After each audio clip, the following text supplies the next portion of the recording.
जय हिंद छात्रों, आज हम पढ़ने वाले हैं क्लास 12 यूपी बोर्ड का केमिस्ट्री के अंतर्गत आपका जो टॉपिक है विलयन का। आज उसको फिनिश करेंगे और इसमें पढ़ेंगे हम विलयन और विलयन के प्रकार।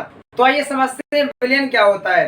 देखिए विलयन क्या है, दो या दो से अधिक पदार्थों का समांगी मिश्रण क्या है, विलयन कहलाता है। आपने घर पे बनी चाशनी देखी होगी या शक्कर का सीरा देखा होगा, वो क्या होता है, दो या दो से अधिक पदार्थों का एक समांगी मिश्रण होता है। उसमें करते हैं पानी में क्या घोल देते हैं, चीनी घोल देते हैं। मतलब क्या है, एक सीरा बन जाता है जो कि क्या कहलाता है, एक विलयन कहलाता है।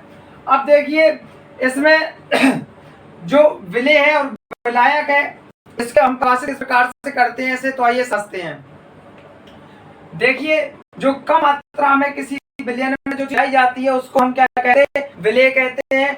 और जो अधिक मात्रा में किसी विलयन में जो चीज मिलाई जाती है उसे हम विलायक कहते हैं।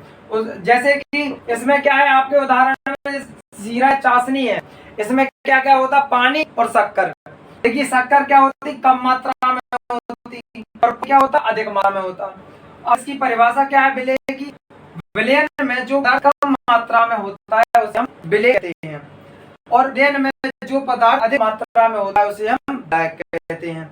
अब आइए देखिए विलयन के प्रकार। जो मेन डेफिनेशन है वो है आपकी तनु विलयन, सांद्र, संतृप्त, असंतृप्त और अति असंतृप्त। तो देखिए तनु विलयन क्या होता है। तनु का अर्थात है पतला, जब कोई विलयन पतला होता है, और सांद्र का मतलब क्या होता है, गाढ़ा। तो देखिए तनु विलयन की हम परिभाषा किस प्रकार से दे सकते हैं। तो देखिए यहाँ पे ऐसा विलयन जिसमें विलायक की मात्रा अधिक होती है। विलायक की मात्रा अधिक होने का मतलब क्या है कि आप जैसे एक बाल्टी पानी ले लीजिए, उसमें थोड़ी सी शक्कर डाल दीजिए, 1 किलो या आधा किलो, मतलब बहुत ही कम मात्रा में, तो वो क्या कहलाएगा आपका तनु विलयन। मतलब क्या है कि उसमें विलायक अर्थात पानी की मात्रा अधिक है। इसमें क्या देखेंगे हम, सांद्र विलयन क्या होता है। हमने आपको क्या बताया, सांद्र का मतलब क्या है, गाढ़ा।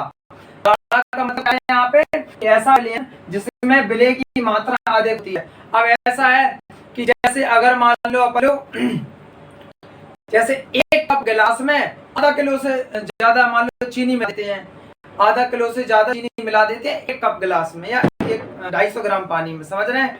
तो कैसा विलयन हो जाएगा, एक सांद्र विलयन अर्थात गाढ़ा।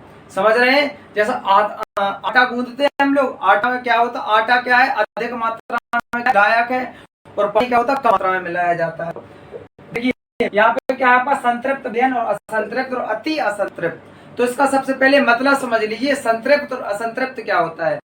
संतृप्त का मतलब है एकदम अफरा हुआ आदमी, बिल्कुल जैसे अभी खाना खा के मोटे हो, और मतलब क्या खाना खा के निपटे हो तो हमें क्या और उल्टी नहीं लगी है, उसको कहते हैं हम संतृप्त विलयन। अब थोड़ा डेफिनेशन से समझ लीजिए, ऐसा विलयन जिसमें विलय और ना घुला जा सके। कि मतलब क्या है कि ऐसा विलयन है कि जिसमें विलय और ना घोला जा सके, वो क्या कहलाएगा, संतृप्त विलयन।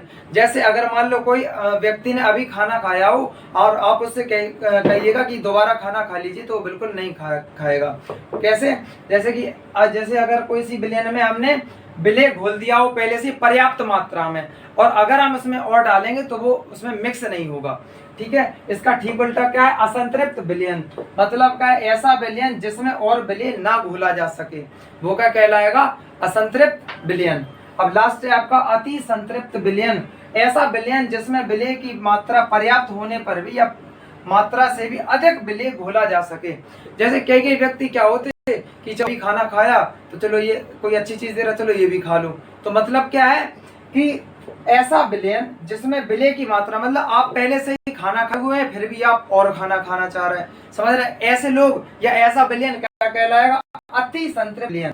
समझ रहे हैं। ऐसा विलयन जिसमें विलय की पर्याप्त मात्रा होते हुए भी आप उसमें और विलय घोल रहे हैं, ऐसा विलयन कहलाएगा अति संतृप्त विलयन कहलाएगा। शायद आपको ये पूरे टॉपिक समझ में आ गए होंगे। धन्यवाद।